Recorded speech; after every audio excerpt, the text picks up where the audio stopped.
My name is Toy Beasley, and I am the McLean County Reentry Council president. I also work for an agency called the Illinois Coalition to End Permanent Punishment, and our ultimate goal is that we feel like a person felony should have to follow them the rest of their life. So we're just gonna, as people time in, we're just gonna start with introductions. So I'm gonna go ahead and popcorn it to Crystal. Crystal, who you are, who you work for, and what's your favorite um what's your favorite food dish? Goodness. Okay. Well, hey, I'm Crystal Worth. I work for a nonprofit called Task, and I'm a case management for reentry, male ex-offenders that are coming into the community. So helping them get set up with housing, any types of resources they need to reintegrate. I've been with Task it'll be four years next month. So really enjoy my work. My favorite food. Oh my goodness, there's just so many, but I would probably go with pizza. That's always the one that seems to be a go-to for me. So, yep. Wow, I thought you've been at Task longer than that. You say that every time you see me, like I swear it's been like 8 years. And like some days it feels like that. Oh, But nope, wow. it'll be 4 years, May 4th. Okay, Yep. thank you. Yep. Sarah? Everyone, my name is Sarah Vidstum. I am a mental health professional, a licensed clinical professional counselor who works here at the Normal Police Department. My favorite food, gosh, she already said pizza. I'm gonna go with mac and cheese because it's a tie. Anything with cheese, I am so grateful I'm not lactose intolerant. Awesome. Thanks, Sarah, for coming. I hadn't seen you in a while, but thank you for coming back. Yes. Awesome, awesome. Let's go with Heather. Sorry, that's me. Oh, there we go. I am Heather Johnson. I am the secretary for the McLean County Reentry Council. I'm also a real estate agent here in town. I am a connector and a big idea person, and I am not quiet. So, if you guys have any questions or anything, I am a lifelong learner. I always want to hear other people's perspectives so I can better understand where they're coming from so that I can better advocate and just help people. So, favorite food. No, I'm totally in agreement with anything cheese and pizza. So both of those are really, really good. Awesome, awesome. Reverend Tara. Hello all, my name is Reverend Tara. Some of you already know me from prior places. I do a little bit of everything. So I am an advocate, I'm a writer. I am not currently associated with any specific company outside of Echoed Whisper and Ink, Road Dog Cafe, which is, I'm gonna plug that. We have a music festival coming up, come all. And then I do Echoed initiatives. So I am, like Heather said, I am a lifelong learner as well. I'm just here trying to make our community better and figuring out how we can work together to do that.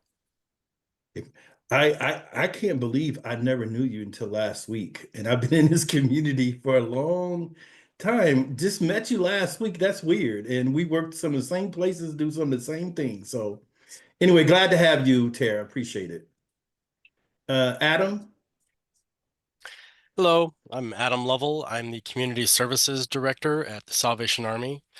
I think definitely one of my favorite food, or at least food types, is Mexican food. I could eat just about anything Mexican food related. I'll never forget a few years ago when I had Mexican food for lunch, and then someone said, "Well, what do you want for dinner?" And I said, "Well, how about Mexican?" And they said, "Well, didn't you just have that for lunch?" And I said, "What do you think Mexicans do?" So yeah, anytime, multiple times a day is fine with me. Oh, okay. Thank you. Let's go with Marita. Hi everyone. My name is Marita. I'm the director for the Behavioral Health Coordination Department at McLean County. My My favorite food, I do love pizza, so I think I'm gonna also add sushi. I do enjoy sushi. Awesome.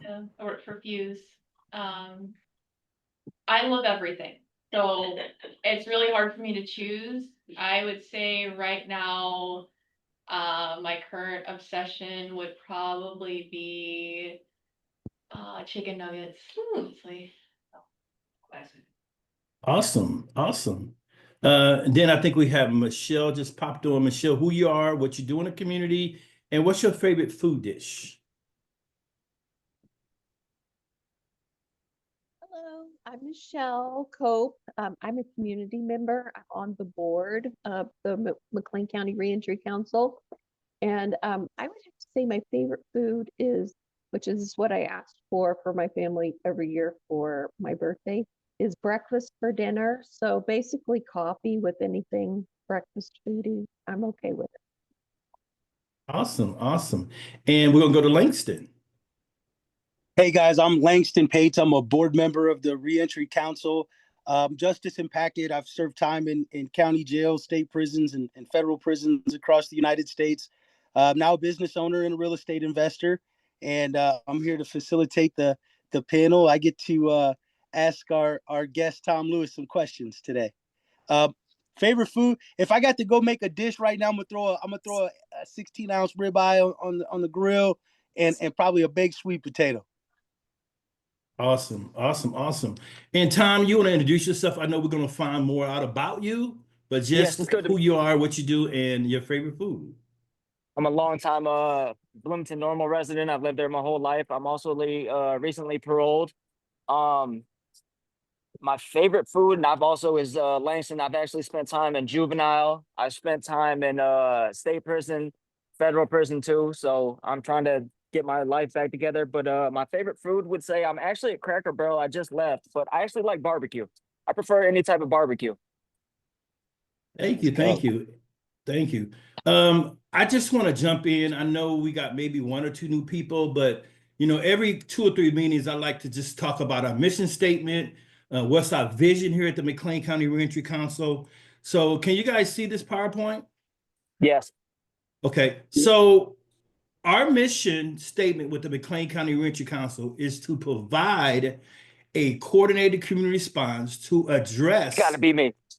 reentry efforts and to reduce recidivism in family crisis episodes by bringing together justice-involved individuals, criminal Elmo justice Uber. officials, Yep, my bad. health I'm on a and video call. I human apologize. officials,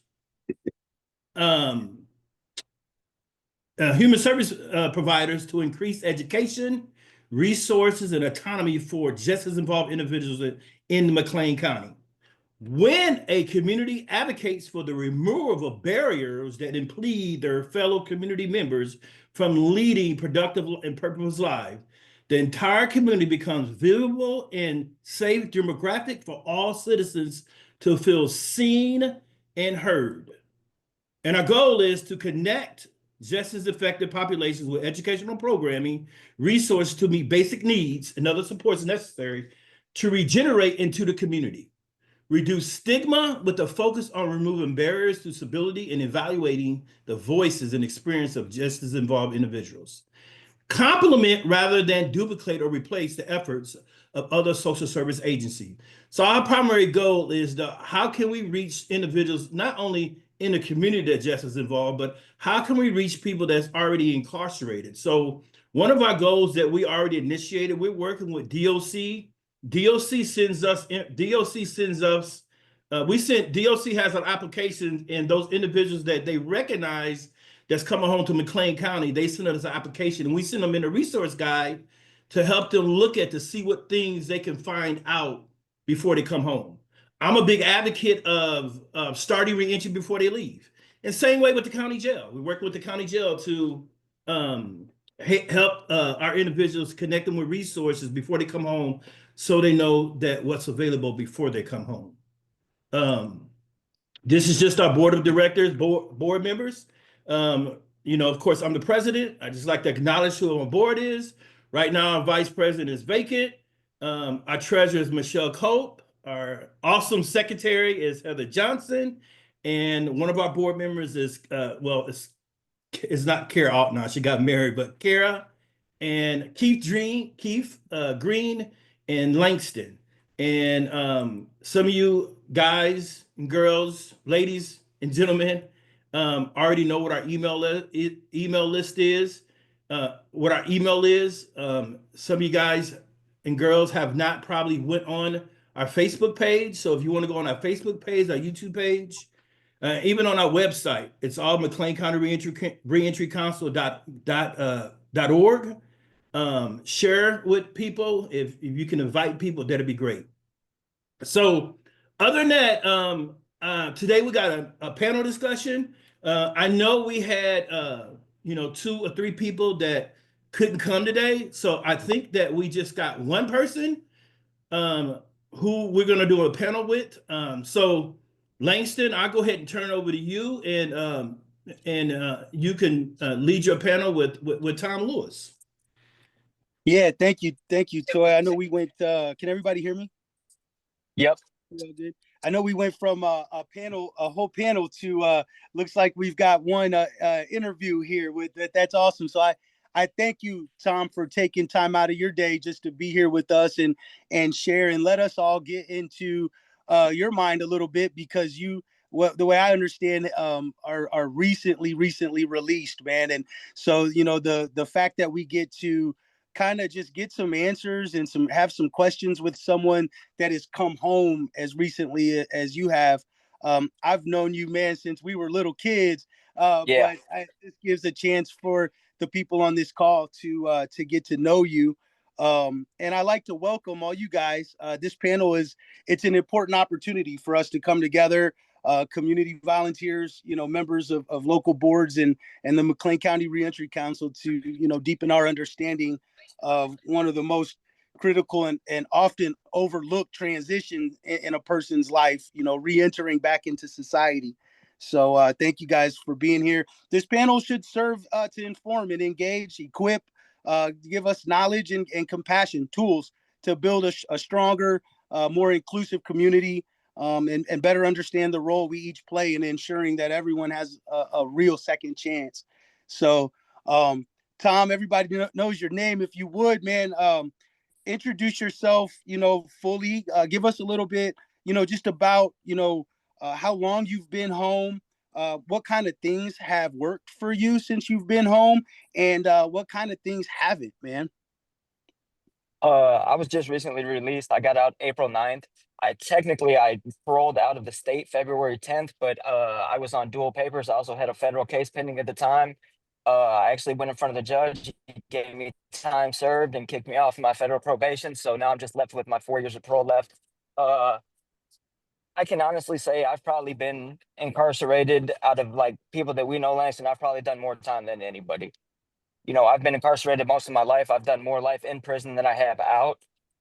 When I usually get out, I usually, can say the things that don't work for me is I revert back to going back to old crowds, old people that I'm used to being around.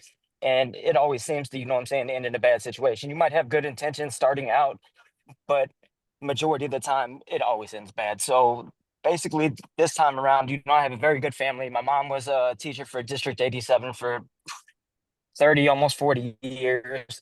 My dad used to be a car salesman. Towards the end, I didn't really have a good relationship with him, but my mom and brother have been there my whole life. I've had a great support system. One of my biggest issues since I've been out is I got a good time for a Blackstone paralegal certificate that I got while I was in there, which really helped me out, but it kicked me out quicker. So I ended up getting sent to a transitional place in Decatur. So it's kind of been difficult being able to try to travel back and forth to Bloomington while I'm waiting to get my parole site approved. Actually, the parole officer just went out and approved it, and then he's going to give me the okay. So I'll be coming back to Bloomington here within the next couple of days, hopefully early next week.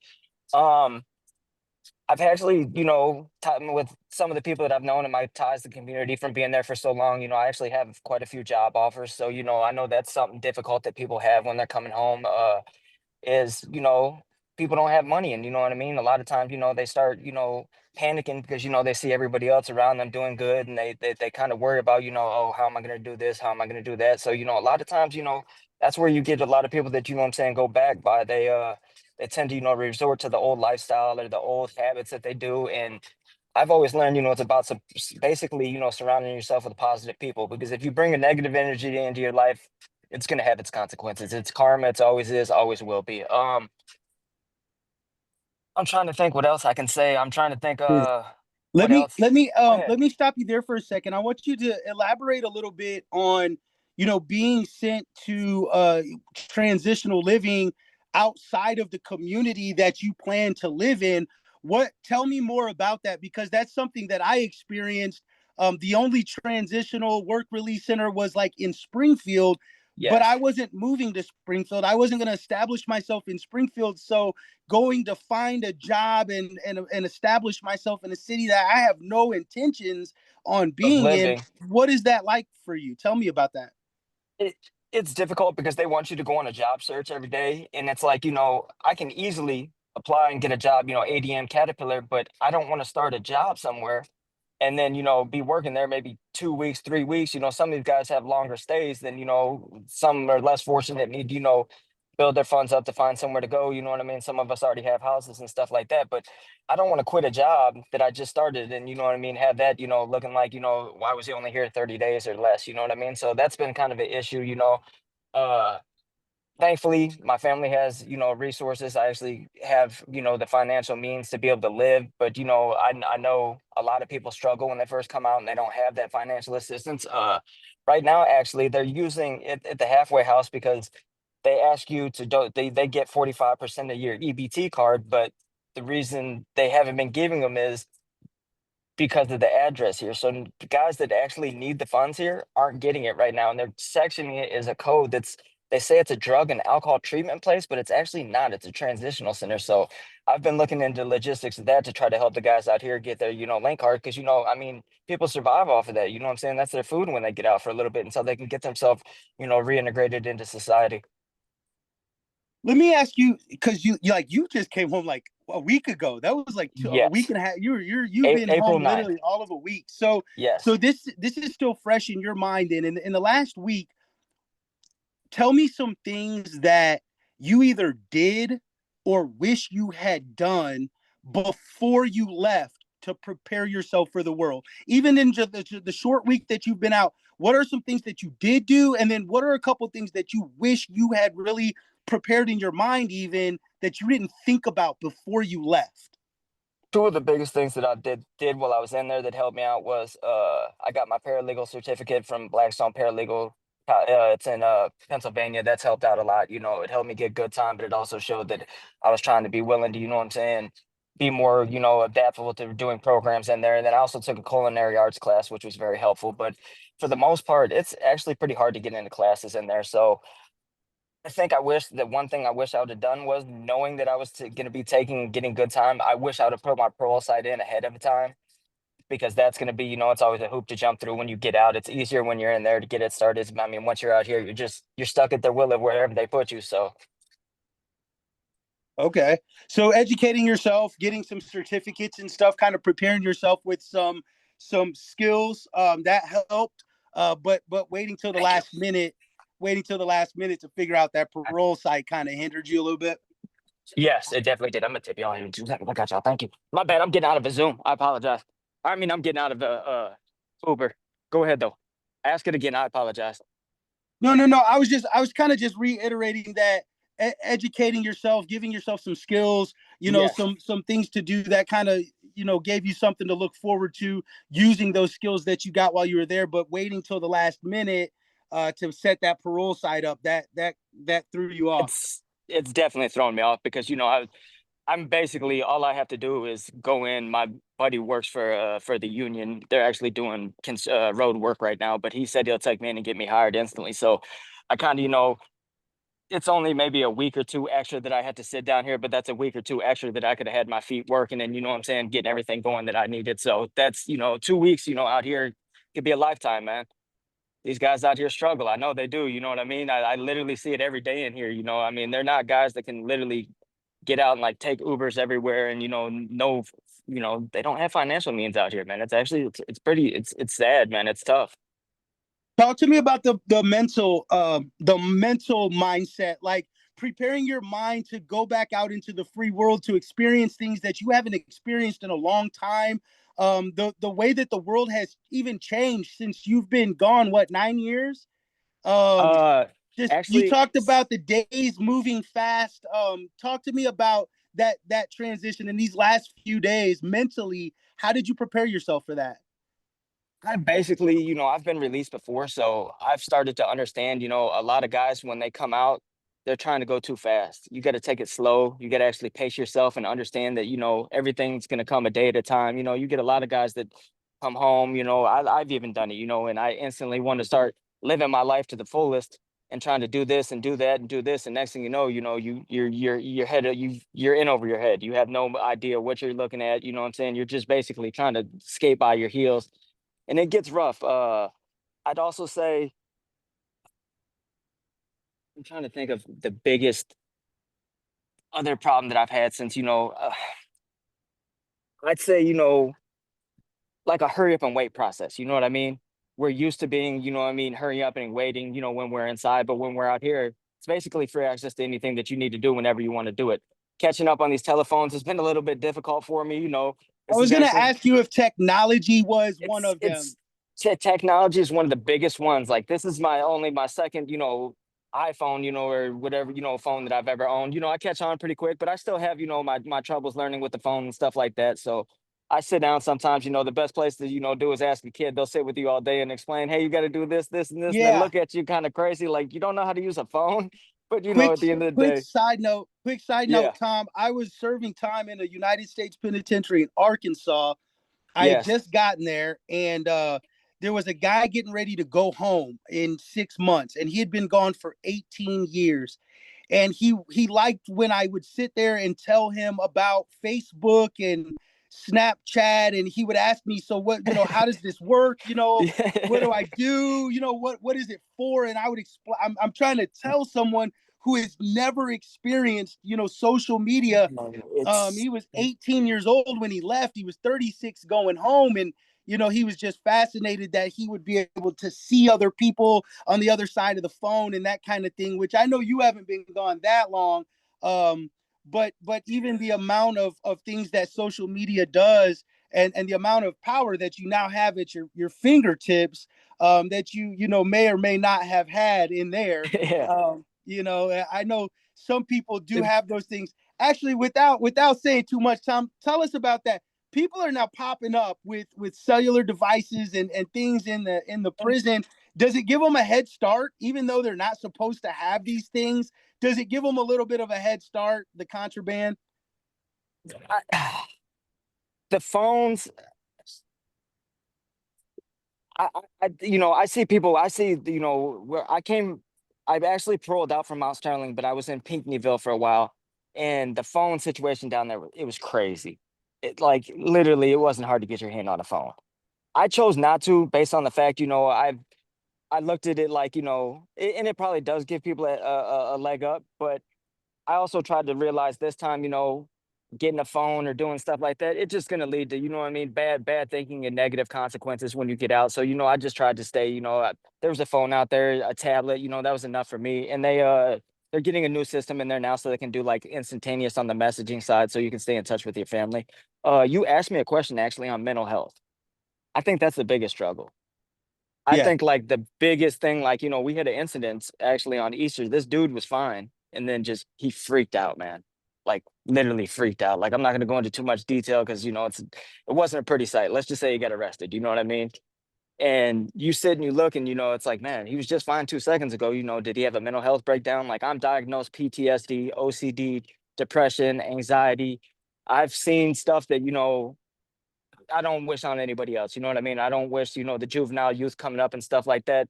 I've been through it all, man. I've seen stuff that, what I'm saying, I've probably done stuff in there that, what I'm saying, I'm not proud of, but it literally takes a toll on your mind. Like I know this time, like I got out last time.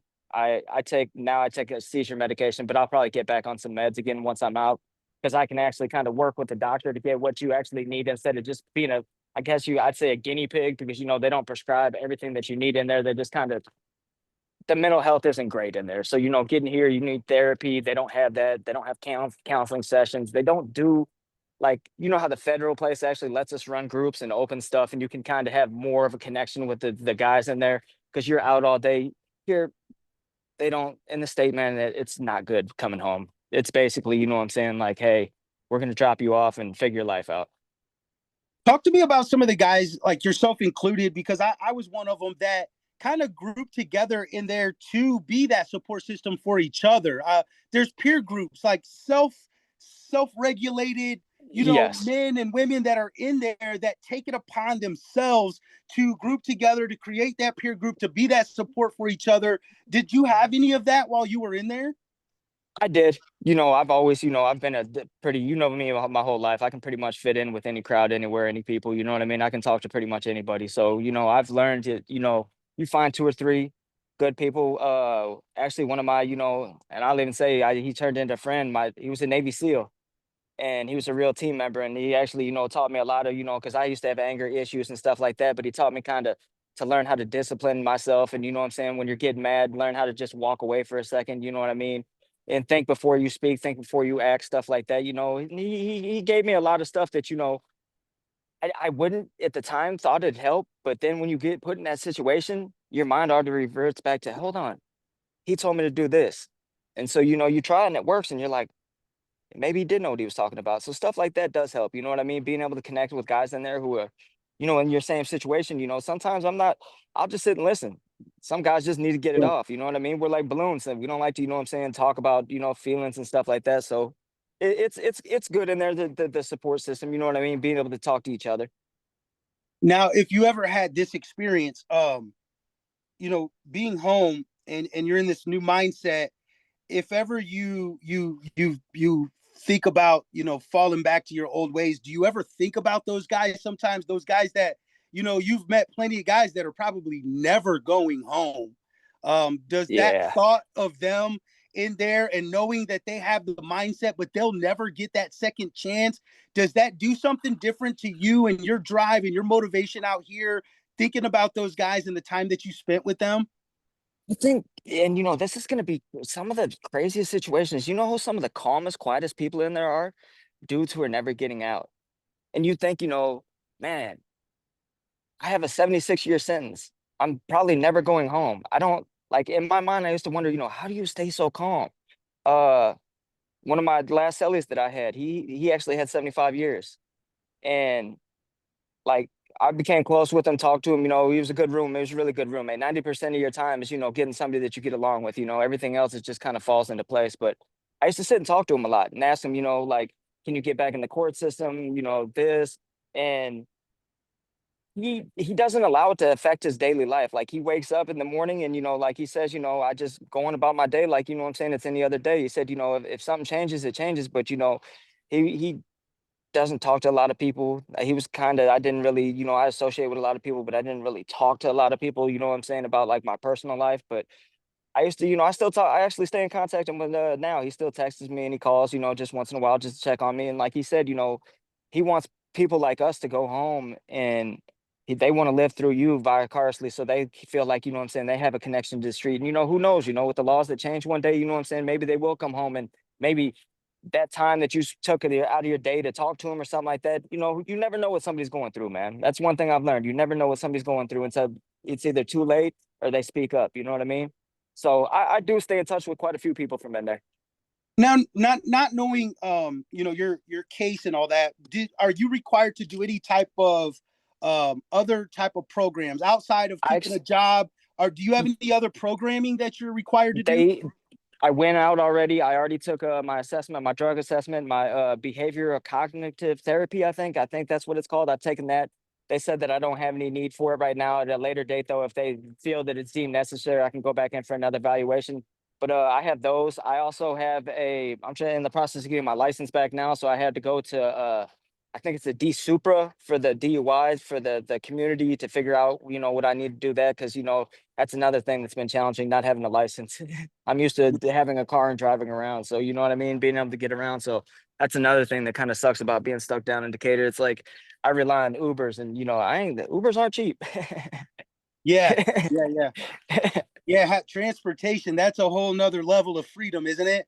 Yeah, it definitely is. For sure. For sure. Um, Talk to me, man. The next 5 years, man. Where does Tom see himself? You know, you've been out a week.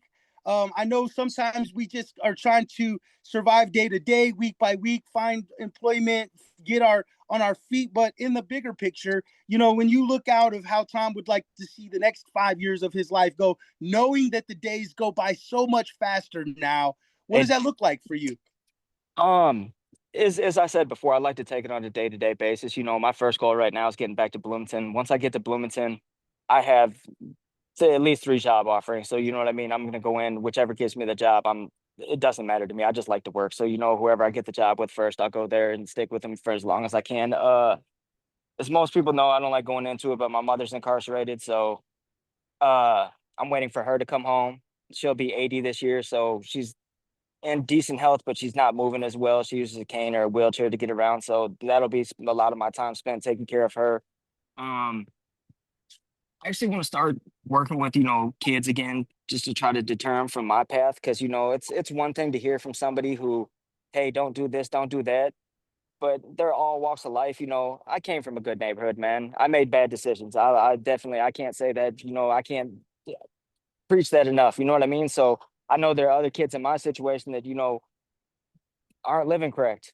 Don't think about the consequences until it's too late. You know what I mean? And it's like, you know, man, I don't want to see anybody go through anything that I've went through, man. Like it takes a strong mental person to make it through. I've to over 24 years I've been incarcerated before, you know, throughout my time in, man, and it takes a toll on you. Like I'm surprised still that it hasn't broke me. Like literally hasn't broke me all the way down. Like I still have the positive thought. I can't wait to be home. Um I'll probably try to start some type of business again. I'm looking at around Bloomington to see like what needs and stuff need to be met. I know you were talking to we talked about, you know, I want to see, you know, like people in our situation. We take from the community all the time, you know what I mean? And the community still supports us, is there to give back as soon as we come home. So I feel, you know, with the community having my back, it'd be nice to, you know what I'm saying, be able to support the community, come out, try to help kids, little, you know, events, whatever I can do to try to help out. You know what I mean? It's just time at the end of the day, you know what I mean? If you can make a difference in one person's life, you made a difference, you know what I mean? As long as you can change somebody's outcome, you know what I mean, to a positive way, you know, that's all that matters to me. I'll probably get back in real estate again. I've always kind of been into that with my family. So we just sold our farmland. So we're kind of looking right now at houses and stuff to invest in and stuff like that. They're a little bit the mortgage rates are still a little bit high and some of the prices are a little bit high right now. So I've been keeping my eye out. But other than that, I'm just trying to take it a day at a time and just make sure, you know what I'm saying, I actually get my feet set on the ground firmly before I take off. You know what I mean? Because you know, Let me ask you about your parole, Tom. Without you don't have to like name your parole officer or nothing, but do you feel that that engagement, that relationship, um, just in the week that you came home, did they explain your stipulations? Were they oh thorough yes, in all the very things thorough. and breaking down what you can and can't do and that I'll be cha- relationship, is it good? Yeah, it is. I actually my I will tell when they told me, you know, I didn't get this. The U.S. Marshals came to pick me up straight from the state. So when I got released from federal custody. So they told me go home. When you tell me to go home, that's my site that I've always used. I went home. So when I called to check in, they're like, "What are you doing there?" I'm like, what do you mean? I'm home." And they're like, "Yeah, you can't go there. You're supposed to be." They had me at the transitional house. So they gave me, and I respect them for doing this because, you know, I'm like, man, come on, man, this is short notice. I got to get to Decatur.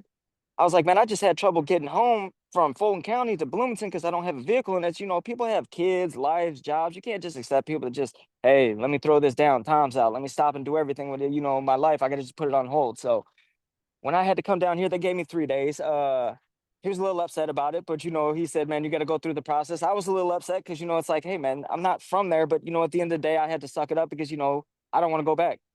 If I got to sit down here for 2 weeks till I can, you know, get my pro site approved, that's fine with me.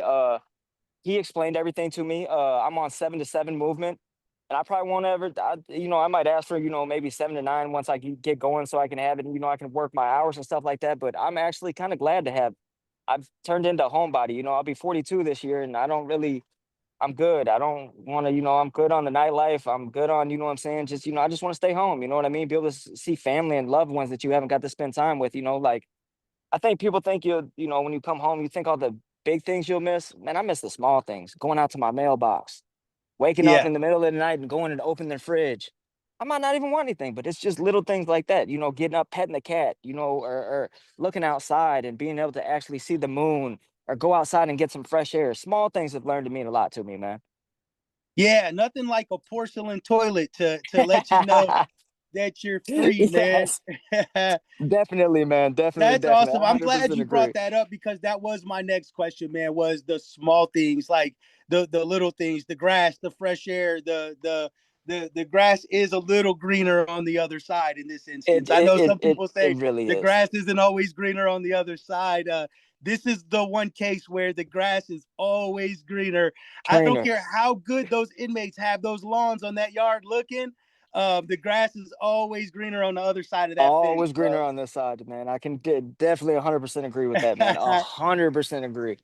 Well, hey, listen, man, I appreciate you, popping No, in on this call, giving us a little insight of, your first week home and what that looked like. I know there might be some people on here yeah, that I would was gonna say love if people to have questions, yeah, you're more than ask you welcome. You some know what I mean? questions You can since they've ask me heard anything. I'm some an of your open book. story.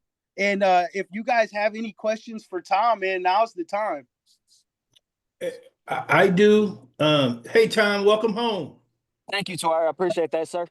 No problem. I'm glad that you're able to come home and transition back in the community, and taking those steps to remain free. I think you talked about this in a little bit. I'm also a person have been just as impacted, and I was Yes, sir. basically locked up all the '90s. I was locked up from '91 to '99 with 3 months in between. And one of the biggest things that I never dealt with when I got out the first time is dealing with trauma. And I know you talked about that a little bit about mental health, but a lot of guys are not incarcerated for the crime they committed. A lot of guys are locked up because of childhood trauma and untreated trauma. And so I Right. give these different examples, and you kind of brought up an example about how your mom was incarcerated. And so did your incarceration play a role with childhood trauma and untreated trauma, especially with your mom being incarcerated? My mom's is recently, nobody in my family has actually been incarcerated. Everybody that I used to hang out with, though, literally all of us have been incarcerated. So, it definitely brings trauma around. It's like, it's hard to say this, but it's like trouble finds trouble. I don't know how it is, but when you're out there and you're doing good things, you find good things. But when you're sitting there and you're starting to go on that little shaky path, you start to find it. And, you even dealing with the trauma, the mental health issues, people, well, if I just do this, it might even be a sip, a small sip. I might take this sip, it'll make me feel better. And then next thing you know, that sip turns into them drinking full time, and then the drinking doesn't do it. And it leads back to, it just always resorts back to the old lifestyle that you have. That's like my number one thing that I tell people. If you come home and resort to anything that you used to in your old life, sooner or later you will slip back in that ways. You might make it through the crack, but if you even start thinking about it, you're going to resort to it sooner or later. It's like, I'm not saying don't forget about it because what I'm saying, it's part of you, but it's kind of like, try not to keep looking back, because if you do, you're just going to be focused on what if, and what if always, seem to me to lead to, well, if I do this, what it was, so I just kind of try to think positive and just think, if I can't get it, it's a no. I've learned to take no's as yeses. Anybody else have any questions? Thank What's you, up? Tom. I You're appreciate it. welcome. Hey man, I'm sorry I'm late. This Keith. What's up, Tom? I know you remember me, man. Yeah, I know who you are. I actually, as soon as I seen it, I knew the name as soon as I saw it. I know your name. What's up, Man, Keith? You man, all right? man, I'm blessed, man. Blessed and highly favored. I'm a board member of the council also. Sorry I'm late, y'all. But me and Tom, my last incarceration, me and Tom was in the county together. And me and Tom, actually, I met him in the county, and like we became so close friends, man. And I remember Tom when I first met him, he had 2 broke arms. He had cast on both of his arms from due to the dogs and the police. He had dog bites and everything. No, but it's good to see you, brother. I appreciate that. I've been out 2.5 years now. You are right about a lot of things. You're right about 100% of the things, but as far as like when you do come back out, I've did 5 prison bits before, and this time was different. I'm 40 years old. I have grandkids. I have 6 grandkids. I have so much to offer life at itself, but I have to start doing the work. So being in prison this time for me also, and I can understand like prison is messed up. I'm not gonna lie, it's not a joke. A lot of kids and a lot of young men are in prison thinking that, oh, okay, you can get back out and do this again. But when in career criminal, actuality moves to the point of you're going to get old because you're not going to be father time, and the maturity has to start setting in somewhere. But the building block, I actually met Ronaldo this past event we just did in Heartland the other week with Toy and Heather. I actually met Ronaldo. It was a building block program at Danville Correctional, and it was basically a building block is for guys, young prisoners, inmates, well, young men as I call them, all get together and they police themselves. So they got a wing. It's no COs, no correctional officers on this wing. It's all inmates that look out the inmates. It's men looking out the men, holding each other accountable, and we have more privilege than the rest of the prison because the rest of the prison was on a 22-2 lockdown, but we was out all day.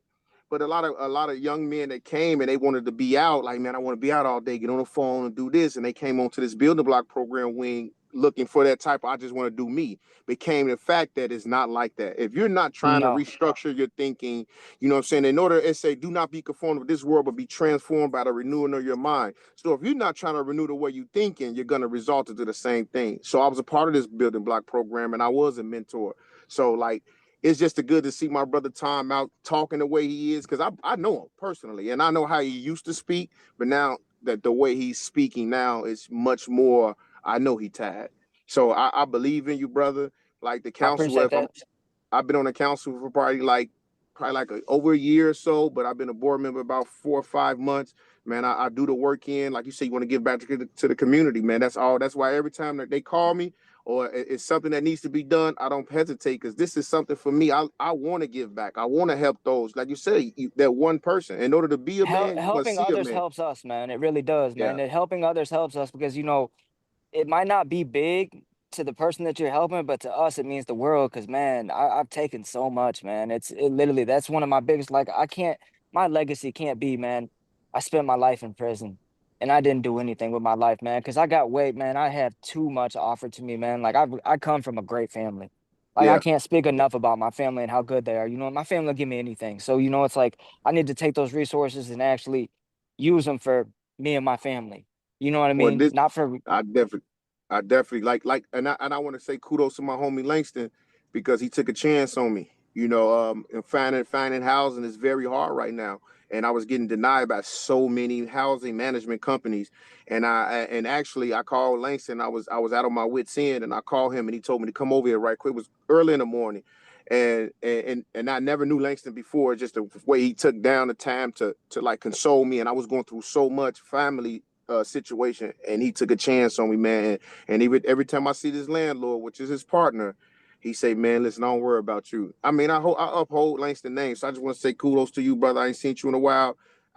You just don't know, man. I think about you all the time, even though we don't even talk all the time. But you took a chance on me, brother. So it's like, and that's why we need to take a chance on each other. So it's time I'm taking a chance on you, but I always took a chance on you. You my homie. appreciate that.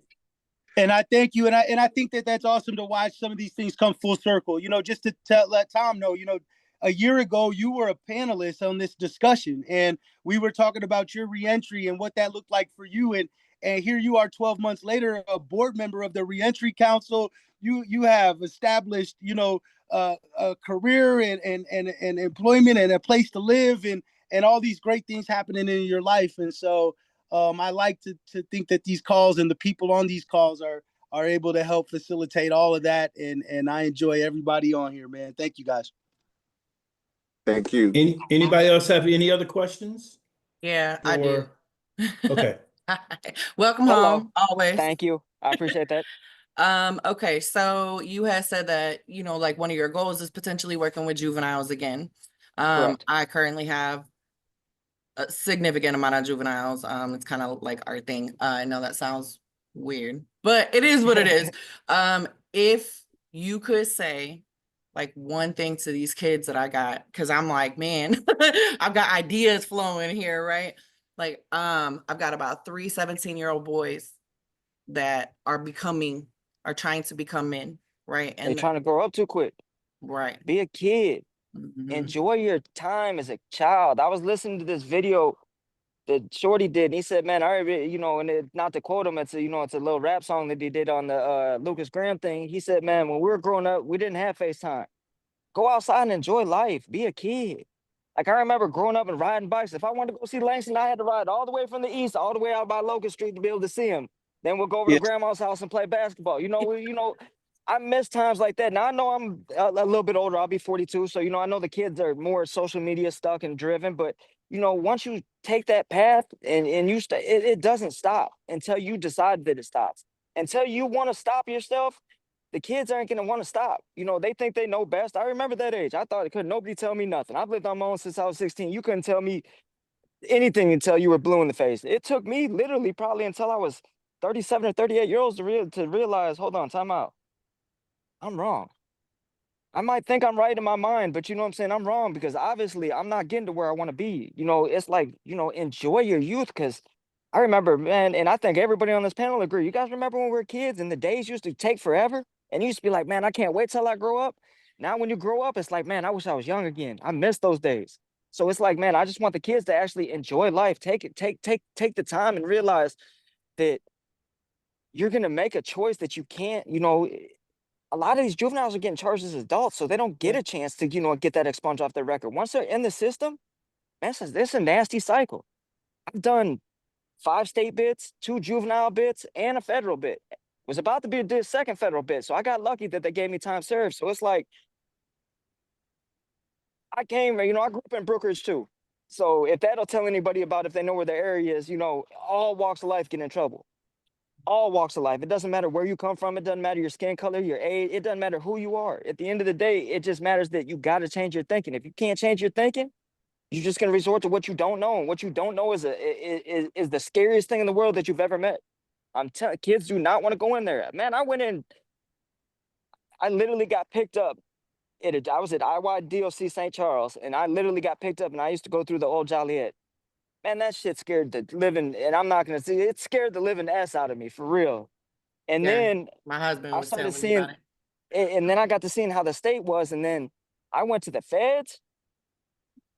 Man, whole different ball game. They don't play in there, and I'm not gonna go into detail because I still have to see a therapist about it. I've seen some dudes don't have mental health like at all. They just don't care. You know what I mean? So it's like kids got to realize, man, that you only get one chance at being a kid. And, don't mess it up. I didn't get to go to high school. I got kicked out of junior high school. Like, I squandered every opportunity I had. Every opportunity I had, I squandered. But the crazy thing is, I still got people that love and support me. You know what I mean? And their moms and friends, their friends are going to disappear. Their family's still going to be there for them. But when they get out, everybody's going to be, it's like, I come home now, I don't have any kids. But everybody around me that I've grown up with, either married, has kids, been working a job for however long. And it's like, I miss all that. So I don't sit and dwell on it because I made the bed and I lay in it. Those were my choices. I made my own choices. You know what I mean? I could have stopped at any time and, got my thinking correct. But it's like, I want these kids to realize, man, like, I'm about to be 42. I don't remember any of I remember fun times, but I don't really have a stretch of time where I can be like, oh man, I had fun. I've literally been in and out, in and out, in and out, in and out, in and out. I've spent, these past 2 times have been my longest. I just did about 6 years on this one. And then I was out for 112 days and did what, 12 years, almost 12 and a half years before that. So, it's like the times don't get shorter. They're just going to get longer. So, if the kids will just slow down and just live life, there's so much to do out there. Like I tell people this all the time. If I could have traded, like, I've been in for drugs and all that. If I could trade everything to just work at McDonald's and be happy, I would have chose that any day of the week. I'd have gave away everything. I'd rather be dirt poor and happy than sitting in prison. Okay. To kind of piggyback off of that, I know we're running short on time. The kids that are already in the mix, you know what I mean? Yep. Like they've been I already living the know. life. They've already what can interrupt that outside of being incarcerated, outside of being charged? Like Finding people like me who have been incarcerated that can walk the walk, talk the talk. I can show a rap sheet that them kids will look at and be like, what in the heck? My rap sheet's 34 pages long. I've got more charges. I've got more convictions. I think, 11 arrests, 16 convictions, been to federal juvenile. I I'm not proud of this by any means, but it takes somebody who's in a situation like me to be able to, because they're not gonna, people who, oh, I understand what you're going through. Nah, you guys don't understand what we're going through. Right. Like I understand more home situations than can be, because I've been around every walk of life.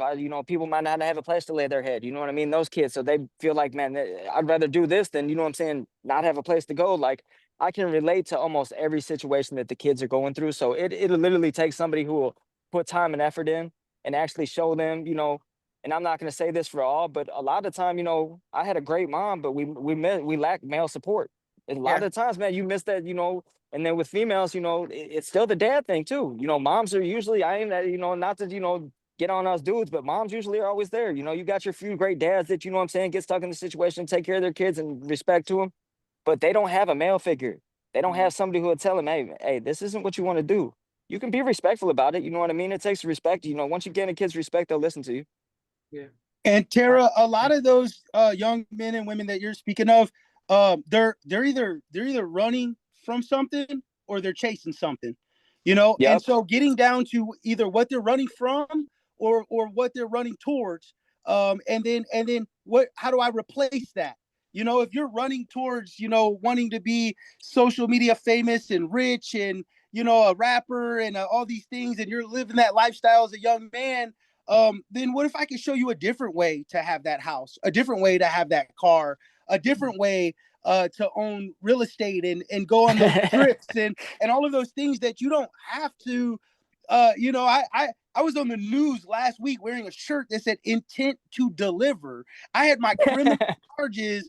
I just took one thing that was working negatively in my life. I harnessed that same energy and put it towards something that got me the same results. And I didn't have to look over my shoulder while I was doing it. My father did time in prison. I was 4 years old the first time I stepped on a maximum security prison yard, and that did not deter me. That did not deter me from ending up on a maximum security prison yard myself. If anything, I was more comfortable when I got there. I had been there before. I grew up there. So you got to find what they're running from or what they're running towards, what they're chasing, and find the things that they dream about that can replace those things and pull out the good characteristics they have. As a drug dealer, for me, it was sales, growth, and leadership. Today in my business, it's sales, growth, and leadership. Same exact things. Manufacturing and delivery. It's what the judge put on my paperwork, and I stand by it today. So I still manufacture and deliver houses and everything else that you can. It just needs to be a legal lifestyle, man. It's not difficult, man. It just takes a little more time and effort. Look, I tell people all the time, what's the difference between a CEO and a convict? Nothing. Nothing. They both criminals. Well, hey, thank you, Tom. It looks like we're right at 2 Thank o'clock you. here, Toy. I don't know You're if welcome. anybody else has any other questions for Tom, guys, but Heather, thank everybody for coming. Heather's going to end the meeting. I got to hop off for another meeting. So I'm going to turn over to Heather to do announcements and any other questions that you may have. Thanks, Tom. Thanks, Langston. You And good. thank everybody Toy, for it was good attending. meeting you. thanks, guys. You have a wonderful day. I sent you a message. You mentioned wanting to start a business, and we actually had somebody who saw Langston on the news, and she, because my brain works like it does, I told Toy I would follow up, and then I forgot and saw her email and called her. But she is part of an organization. It's in Peoria, and they have a now in Bloomington, but they volunteer their time to help people set up businesses, put business plans together and stuff. So get a hold of me and I will send you her information. Okay. She has a very similar heart. I told her, I was talking about Langston, and I said, he's very gifted with connecting with people. And I said, I'll be honest, the first time I heard him speak, I cried. And she said, oh, well, that makes two of us. So she is a wealth of information. She has, I guess it's an organization that has a lot of volunteers, and it's been around since, I want to say, like the 60s. So they are working on reinvigorating that. Toy and I believe, are going to meet with her, but that would be a really great connection for you to, if you have an idea, or even if you don't, like I said, I'm an idea person, so I'd be happy to talk through some things and, you know, work with your passions. Does anybody that's on here have any announcements or anything coming up that you want to share with everybody else?